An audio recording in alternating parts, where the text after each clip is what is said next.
আসসালামু আলাইকুম। আজকে আমরা HTML ব্যবহার করে দেখব কিভাবে একটি লোকাল ওয়েব পেজ তৈরি করা যায়।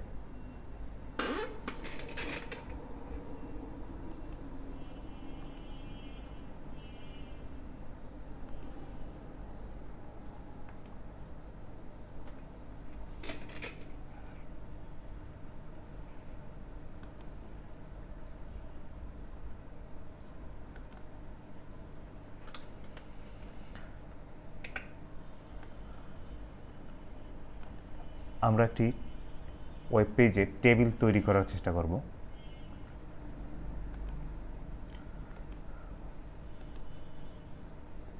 প্রথমেই আমাদের একটি HTML নিতে হবে, যেহেতু HTML ফাইল। তারপরে বডি অংশ নিতে হবে। মনে রাখতে হবে এই বডি অংশের ভিতরে যা লেখা হবে সম্পূর্ণ ওয়েব পেজের ভিতরে সেটি থাকবে। এরপরে বন্ধুরা, আমরা যদি একটি টেবিল তৈরি করতে চাই সেক্ষেত্রে অবশ্যই একটি আমাদের টেবিল বর্ডার দিতে হবে। তা না হলে টেবিল তৈরি হলেও কোনো টেবিলের বর্ডার থাকবে না। সেক্ষেত্রে আমরা এরপরে একটি টেবিল বর্ডার নেব। এখানে টেবিল বর্ডার একটি সাইজ নির্ধারণ করে দিতে হবে আমাদের। আমরা যদি সাইজটি 1 দেই তো চিকন একটি বর্ডার আসবে। সেক্ষেত্রে আমরা যদি একটু বেশি নাম্বার ইউজ করি সেক্ষেত্রে এর থেকে একটু বড় আসবে বর্ডারটি। এরপরে আমাদেরকে টেবিল তৈরি করতে হলে মনে রাখতে হবে টেবিলের একটি রো টিআর ট্যাগের ভিতরে থাকবে। টেবিলের একটি রো টিআর ট্যাগের ভিতরে থাকবে। সেক্ষেত্রে একটি রো এর জন্য আমরা প্রথমেই একটি টিআর নিয়ে নেব। বন্ধুরা, টেবিলের ভিতরে যে হেডিংটা থাকবে, মানে যার আন্ডারে অন্যান্য ডাটাগুলো থাকবে, মনে করো প্রথমত রইল স্টুডেন্ট এবং পরবর্তী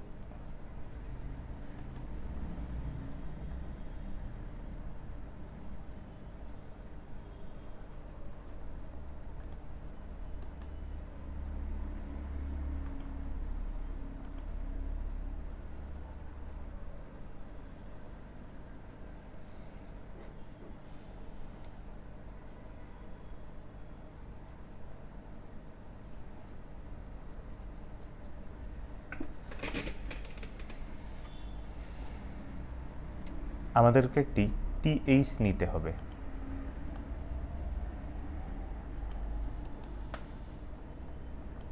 একটি টেবিল হেডিংয়ের জন্য আমরা এখন এই টেবিল হেডিংয়ের ভিতরে আমরা যা দিব প্রথম সেলটিতে টেবিলটিতে সেইটি শো করবে। আমরা টিএইচটি ক্লোজ করে দেব।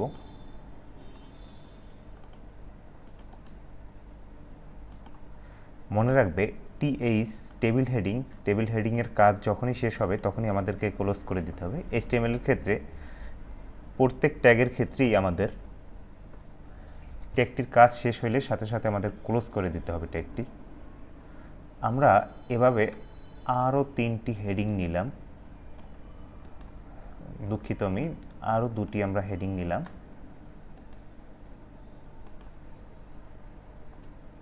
এখন আমরা একটাই রো রাখবো। এখন রোটা আমরা ক্লোজ করে দেব, যেহেতু একটি রো এর কাজ আমাদের শেষ। সেক্ষেত্রে আমরা টেবিল রোটি আমরা ক্লোজ করে দেব।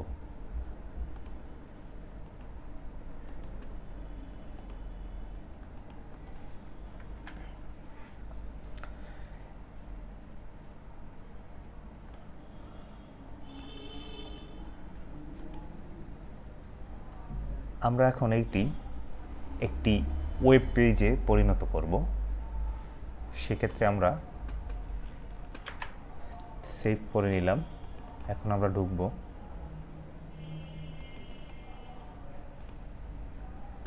দেখো বন্ধুরা,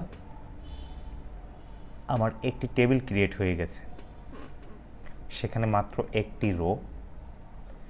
আমরা যেহেতু একটি রো নিয়েছি, একটি রো এর ভিতরে দেখো এই থেকে এই পর্যন্ত একটি রো, আর এই একটি রো থাকবে অবশ্যই একটি টিয়ারের ভিতরে, এবং এই রোটির কাজ যখন শেষ হবে টিয়ারটি তখন ক্লোজ হবে। এবং এই রো এর ভিতরে আমরা একাধিক সেল নিতে পারি, আর যদি ফার্স্ট সেটা হেডিং হয় সেক্ষেত্রে আমরা টিএস নেব, এবং পরবর্তীগুলোতে আমরা টিডি নেব যদি টেবিল ডেটা হয় সেক্ষেত্রে। আচ্ছা বন্ধুরা, আমরা এখন আরেকটি টিআর তৈরি করব। আমি একটু কপি করে নিচ্ছি, পেস্ট করলাম। এক্ষেত্রে বন্ধুরা পরবর্তী সেলগুলোতে কিন্তু টিএইচ হবে না, টিডি হবে, কারণ টেবিল ডেটা। কারণ সাধারণত প্রথমত টেবিল হেডিংটা থাকবে একটু গাঢ় বোল্ড করা থাকবে অংশটুকু। আমরা প্রত্যেকটিকে টিডি করে দিব।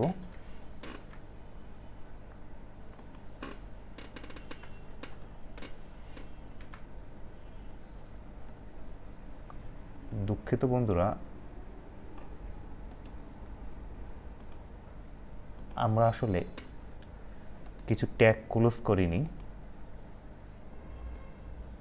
দেখো, যখন আমাদের টেবিল নেওয়া হয়ে যাবে তখন আমাদের বডি, এইচটিএমএল, তারপরে টেবিল ট্যাগ এগুলোকে ক্লোজ করে দিতে হবে।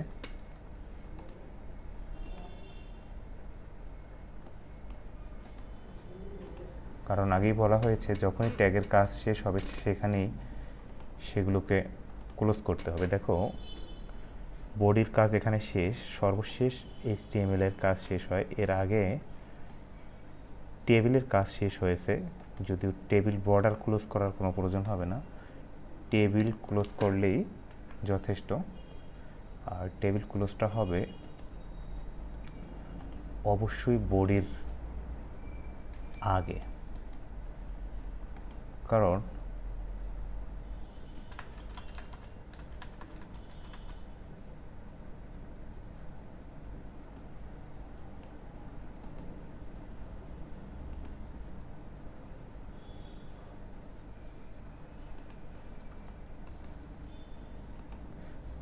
টেবিল বর্ডারটিও তো বডি অংশের ভিতরেই থাকবে, সেই জন্য বডি পরে ক্লোজ করতে হবে, এবং বডি অংশটুকুও পুরো এইচটিএমএল এর ভিতরেই থাকবে, সেই জন্য সর্বশেষ আমরা এইচটিএমএল ক্লোজ করে দিয়েছি। তার মানে হচ্ছে যখন আমার টিআর টেবিল রোগুলো শেষ হয়ে যাবে তখন টেবিল বর্ডারটা ক্লোজ করে দিতে হবে। টেবিল বর্ডারটা ক্লোজ করার পরে আমাদের পুরো বডিটা ক্লোজ করে দিতে হবে, তারপরে সর্বশেষ একদম এই এইচটিএমএলটা ক্লোজ করে দিতে হবে বন্ধুরা। আচ্ছা, আমরা এখন নতুন আরেকটি টিয়ার যে সংযোগ করেছি সেটা আমরা এখন দেখব। এটাকে একটু রিফ্রেশ করে নিতে হবে। দেখো বন্ধুরা, আমাদের কিন্তু আরেকটি টিআর চলে এসেছে। আচ্ছা দেখো বন্ধুরা, আমি প্রথমেই বলছিলাম আমরা টেবিল বর্ডার এখানে যদি একটা বড় নাম্বার দেই সেক্ষেত্রে হচ্ছে আমাদের টেবিল বর্ডারটা একটু বড় আসবে।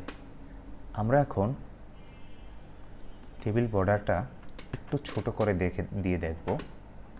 আমরা এটাকে সেভ করে দিব এবং ওয়েব পেজটাকে আমরা রিফ্রেশ করব। দেখো, টেবিল বর্ডারটা অনেকটাই আগের তুলনায় ছোট হয়েছে। দেখো, টেবিল বর্ডারটা যদি আমি অনেক বড় দেই সেক্ষেত্রে বুঝতে পারবা পার্থক্যটা। আসলে আমি টেবিল বর্ডার 10 দিয়ে দিলাম, একটু রিফ্রেশ করব। দেখো বন্ধুরা, আমার টেবিল বর্ডারটা কত মোটা হয়ে গেছে।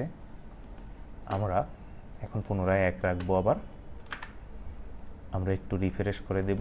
দেখো বন্ধুরা, আবার হয়ে গেছে। এখন দেখবো বন্ধুরা, আমরা যে কোনো একটা সেল অথবা পুরো টেবিলটাকে অথবা পুরো একটি রোকে কিভাবে কালার করতে পারি, আমরা এর জন্য কয়েকটি অ্যাট্রিবিউটের সাহায্য নেব।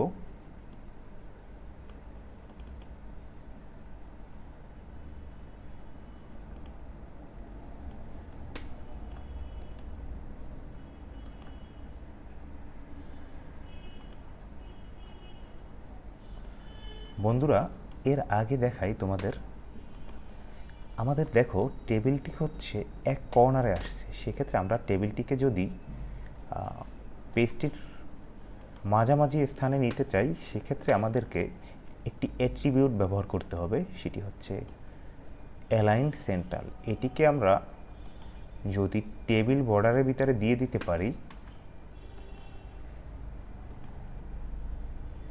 সেক্ষেত্রে বন্ধুরা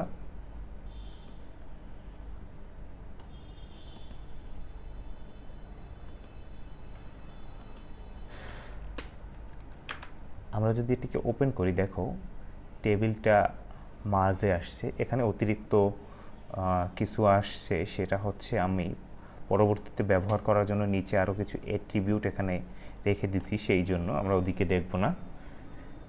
আমরা যেটা দেখব, দেখো আমরা পুরো টেবিলটাকে যদি সেন্ট্রালি নিতে চাই, সেক্ষেত্রে আমরা যদি একটি অ্যাট্রিবিউট ব্যবহার করি অ্যালাইন সেন্ট্রাল, এটি যদি আমরা টেবিল বর্ডারের ভিতরে ব্যবহার করি, সেক্ষেত্রে টেবিলটি সেন্ট্রালে চলে আসবে। এখানে যদি আমরা রাইট দেই বা লেফট দেই, আমরা এভাবে চেঞ্জ করতে পারবো। আমরা যদি লেফট দেই, সেক্ষেত্রে লেফট সাইডে চলে আসবে। এবং এখানে যদি আমরা রাইট সিলেক্ট করে দেই বন্ধুরা,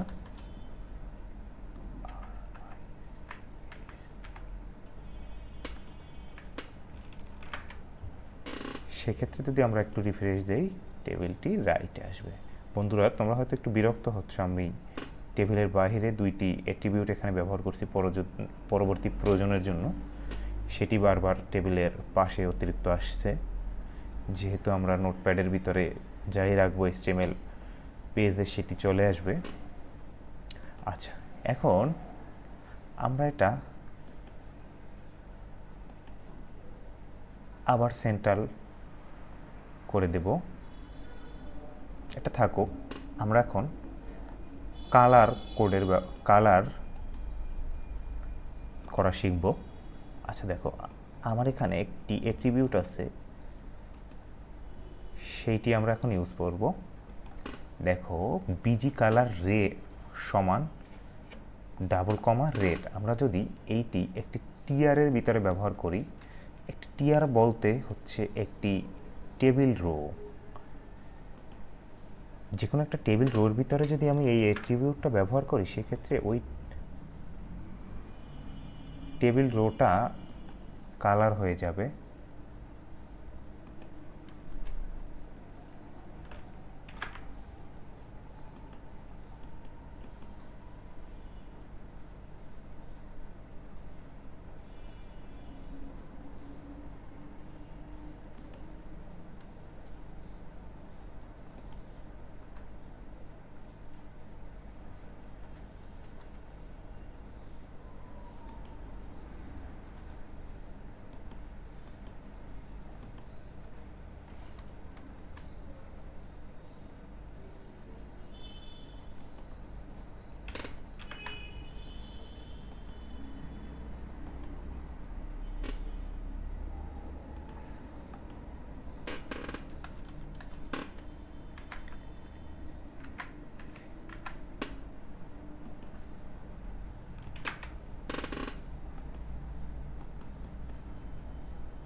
দেখো বন্ধুরা, রোটি কিন্তু ব্ল্যাক হয়ে গেছে। আমরা এটাকে ভুল করে দেব।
বন্ধুরা, এখানে আমাদের একটি অতিরিক্ত স্পেস ব্যবহারের জন্য অ্যাট্রিবিউটটি এতক্ষণ কাজ করতেছিল না।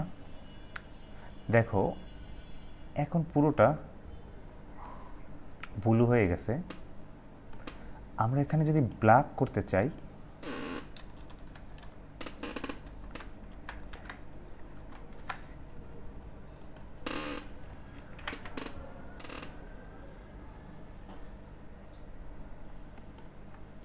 দেখো ব্ল্যাক হয়ে গেছে, কিন্তু এক্ষেত্রে আরেকটি নতুন সমস্যা তৈরি হয়েছে। সেটি হচ্ছে, দেখো আমাদের এখানে টেক্সট মানে লেখার কালারগুলো ব্ল্যাক ছিল এবং ব্যাকগ্রাউন্ড কালারটাও ব্ল্যাক, যার জন্য লেখাটা দেখা যাচ্ছে না। এখানে font colour black, background colour black, এরকম যদি সমস্যা তৈরি হয়, সেক্ষেত্রে আমরা টেক্সট কালারটা যদি অন্য একটি কালার সিলেক্ট করে দেই, সেক্ষেত্রে টেক্সট কালারটি আমরা দেখতে পাবো।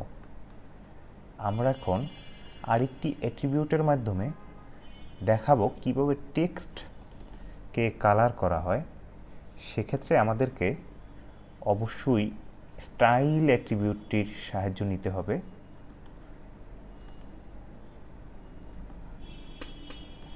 দেখো বন্ধুরা, আমরা এই অ্যাট্রিবিউটটির পরেই আরেকটি অ্যাট্রিবিউট ব্যবহার করলাম, যেটি হচ্ছে স্টাইল কালার রেড।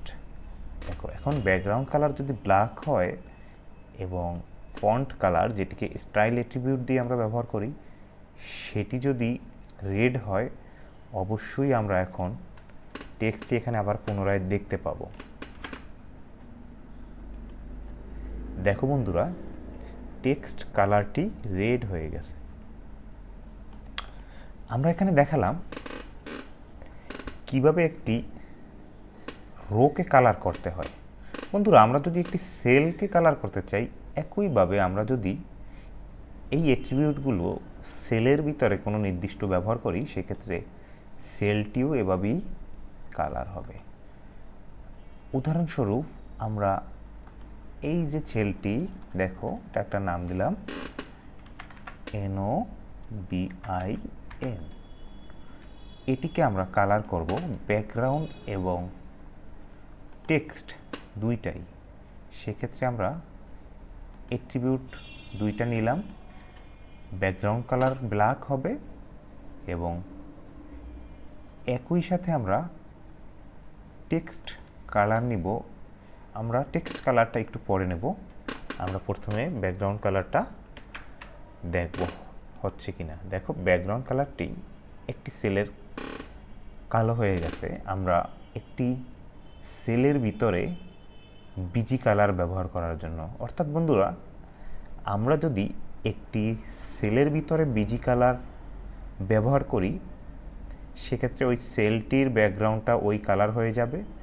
যদি বিজি কালারটা আমরা একটি টিয়ারের ভিতরে ব্যবহার করি, তাহলে ওই পুরো টিয়ারটাও কালার হয়ে যাবে ব্যাকগ্রাউন্ডটা। এবং আমরা যদি ব্যাকগ্রাউন্ড কালার আর টেক্সট কালার মিলে যায়, যেমন সাধারণত স্বাভাবিক অবস্থায় ব্যাকগ্রাউন্ডটা কালো থাকে, টেক্সটটা কালো থাকে, সেক্ষেত্রে ব্যাকগ্রাউন্ডটা কালো করে দিলে আমাদের টেক্সটটা দেখা যাবে না। সেক্ষেত্রে আমরা যদি টেক্সটটাকে অন্য কোনো কালার করতে চাই, সেক্ষেত্রে আমরা অবশ্যই স্টাইল অ্যাট্রিবিউটের সাহায্য নেব। এবং এক্ষেত্রে এই স্টাইল অ্যাট্রিবিউটটি আমরা যদি আমরা একটি টিআর এর ভিতরে ব্যবহার করি, তখন সেই পুরো টিআরটার টেক্সট ওই কালার হয়ে যাবে। যদি আমরা একটা টিএইচ এর ভিতরে ব্যবহার করি এই অ্যাট্রিবিউটটি, তখন ওই টিএইচটির টেক্সট কালার হয়ে যাবে। যদি আমরা একটি টিডির ভিতরে ব্যবহার করি, সেক্ষেত্রে বন্ধুরা ওই টিডিটা টেক্সটটা কালার হয়ে যাবে। বন্ধুরা, আমরা এখন দেখো বন্ধুরা, আমাদের ওয়েবসাইটে ব্যাকগ্রাউন্ডটা, এটার সেলটা কালো এবং টেক্সটটা লাল। বন্ধুরা, আজকে এ পর্যন্তই।